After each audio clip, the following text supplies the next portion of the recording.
গতকাল শেখ হাসিনার লকার থেকে 832 ভরি স্বর্ণ উদ্ধার করার পরে বেশ কিছু মানুষ তারা এটাকে নিয়ে বিদ্রূপ করতেছিল, বিশেষ করে আওয়ামীর দালাল যেগুলি, যেমন শাওন আছে, মেহের আফরোজ শাওন, এরপরে অমি পিয়াল আছে। এরা মানে যাচ্ছে তাই ভাবে উপস্থাপন করার চেষ্টা করতেছিল যে এটা ভুয়া, এগুলি এআই দিয়ে তৈরি, এটি ডুপ্লিকেট স্বর্ণ, এগুলি অরিজিনাল স্বর্ণ না।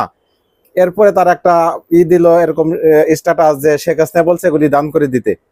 এখন আজকে শেখ হাসিনার একটি অডিও দেখলাম যেখানে শেখ হাসিনা বলতেছে, খুব ক্ষিপ্ত হয়ে গেছে ডক্টর ইউনূসের উপরে, যে আমরা কি ভাষা ফ্যামিলি নাকি, আমাদের তো স্ট্যাটাস আছে, আমাদের অনেক পূর্বের আছে, জমিদারি আছে, আমাদের এই স্বর্ণ থাকতেই পারে, এটা থাকবে।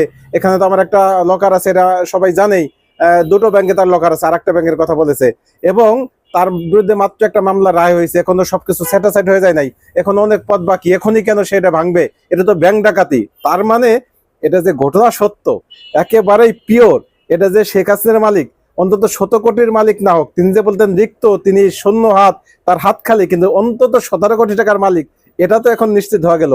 এই 17 কোটি টাকার মালিক, তার যদি এগুলির ঘোষণা দেওয়া না থাকে, তাহলে এটা অবশ্যই অবশ্যই অপরাধ, রাষ্ট্রীয় আইনে অপরাধ, এবং এর জন্য শাস্তি তার হবে। আর যদি তার যে সম্পদের হিসাব আছে সেখানে এগুলির বিবরণীতে উল্লেখ করা থাকে, তাহলে অন্তত এই যাত্রায় তিনি বাঁচতে পারবেন। আমার মনে হয় না এগুলি উল্লেখ থাকার কথা। এখন দেখা যাক সামনে কি আসে।